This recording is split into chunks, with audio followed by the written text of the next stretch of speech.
Zara, वो ना मुझे कुछ पैसे चाहिए थे।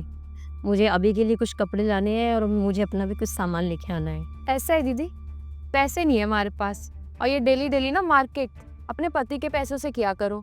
मेरे पति के पैसों से ना ये अय्याशी करने की जरूरत नहीं है। जारा, ऐसे तो कुछ भी मत बोलना, इतनी हदें पार मत करना कि शब्द के वार ना खंजर से भी ज़्यादा लगे। हमारे पास कोई पैसे नहीं है दीदी, हमें माफ करो, बस बात खत्म। क्या बातें चल रही है? देखो ना भैया, जारा फिर से। ओ कम ऑन भाभी, फिर से शुरू मत होना प्लीज। अगर इतनी बुराई करोगी मेरी बीवी की तो हम अलग हो जाएंगे। और वैसे भी पैसे ही मांगने आए होंगे आप। भाभी हम कितना भी कर ले, भैया जितना नहीं कर सकते आपके लिए। समझो, एडजस्ट करना सीखो थोड़ा सा। सही बोल रहे हो भैया, समझ जाओ। चाचू, मेरी ना कुछ बुक्स और कॉपी ले आना, मैंने आपको व्हाट्सएप कर दिया, और आइसक्रीम भी। वाह, डिमांड्स तो देखो। घर का खाना खाया नहीं जाता और बाहर का जितना मर्जी खिलवा लो। जारा, बच्चा ही तो है, फिर अपने चाचू से तो बोल रहे हैं, वो किसी अनजान आदमी से थोड़ी ना। अरे छोटा है, समझ जाएगा। बच्चा है, समझ जाएगा। अभी कुछ दिन पहले जो बुक्स ला कर दी थी वो कहाँ गई? डीएम की पढ़ाई कर रहा है, 7th क्लास में है ना, तो देखता हूँ लेके आऊंगा। एक बार चेक करना इसकी बुक्स कहाँ गई, वो पहले वाली। पढ़ रहे हो या बेच रहे हो? विराज, एक बात बोलूं, आप ना आकाश को इतने पैसे देकर ना उसकी आदत खराब कर रहे हो। सब उसी का ही तो है। और अगर मैं उसके लिए नहीं करूँगा तो कौन करेगा? अरे भाई, बुढ़ापे का सहारा है वो मेरा छोटा भाई।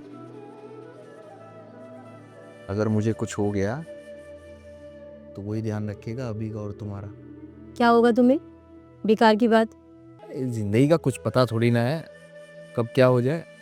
मैं तो सोच रहा हूँ एक लाइफ इंश्योरेंस करवा लेता हूँ अपने नाम पर। कम से कम कुछ हो गया तो तुम लोगों को कुछ मिल तो जाएगा। बस बस, अब ज्यादा मत बोलो और ये बेकार की बात मत करो, कुछ भी बोलते रहते हो। और ये तुम रखो, अरे रखो। वो जो उस दिन अभी के लिए एक कुर्ता देखा था तुमने और अपने लिए साड़ी देखी थी, वो ले आना, इससे रखो।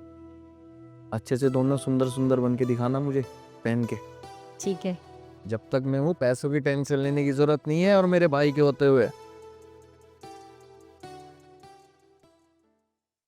मुंह क्या देख रहा है मेरा? चुपचाप कपड़ा मार।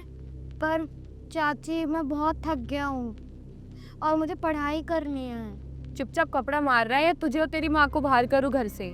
जारा, क्या है ये सब? और तुम्हारी हिम्मत कैसे है मेरे बच्चे से ये सब करवाने की? क्या हो गया? देखो ना देवर जी, बात जब तक मेरे साथ बदतमीजी की थी ना तो मैंने बर्दाश्त किया, पर कोई मेरे बच्चे के साथ बदतमीजी करे ना, ये मैं बर्दाश्त नहीं करूंगी। और तुम कैसे चाचा चाची हो, अपने खून के साथ ऐसा कर रहे हो? अरे शर्म नहीं आती क्या तुम्हें? और तुम्हारे भैया ने क्या कुछ नहीं किया तुम्हारे लिए, और तुम दोनों ऐसा कर रहे हो हमारे साथ। आप बार बार एक ही बात क्यों बताते हो डेली कि मेरे पति ने ये किया, मेरे पति ने वो किया? हमें पता है आपके पति ने क्या किया है, और हम भी कर रहे हैं जो हमसे हो पा रहा है। और छोटी सी बात को इतना बड़ा क्यों बनाती हो भाभी? मुझे तो ये समझ नहीं आ रहा है। क्या हो गया? क्या हुआ अभी? क्या हुआ? कुछ नहीं, बस भैया के जाने के बाद चिड़चिड़ी हो गई हैं। छोटी छोटी बातों पे गुस्सा होने लग जाती हैं। हाँ, हो गई हूँ मैं चिड़चिड़ी, आता है मुझे गुस्सा, बल्कि ये कहो पागल हो गई हूँ मैं। और पागल हो नहीं गई हूँ, पागल ही हूँ मैं। जो विराज की ना अंतिम इच्छा पूरी करने की कोशिश कर रही थी मैं, कि ये परिवार ना टूटे, हम सब मिलके ना एक साथ रहे। पर उन्हें क्या पता था कि जिस परिवार को ना वो अपना समझ रहे हैं, वो परिवार ना आज उनके बीवी बच्चों को ना एक बोझ मान रहा है। तुम चिंता ना करो जरा, अभी हम इस घर में नहीं रहेंगे, अभी यहाँ बेटा। कहाँ जाओगी भाभी? कहाँ रहोगी? किराए पे?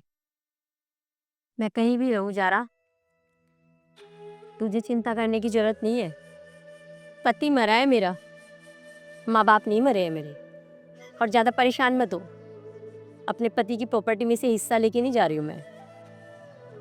तुझे मुबारक हो ये सब। पर हाँ, आज एक बात तो समझ में आ गई है, जिसके ऊपर ना बाप का हाथ ना हो और जिस पत्नी को ना पति का सहारा ना हो, ये समाज तो क्या, अपना खुद का परिवार भी साथ नहीं देता है। जा रहे हैं हम। अगर मैं इस घर से जा रही हूँ ना, तो अपने बेटे को और अपने पति की यादें लेकर जा रही हूँ। चल बेटा। भाभी बस बेटा।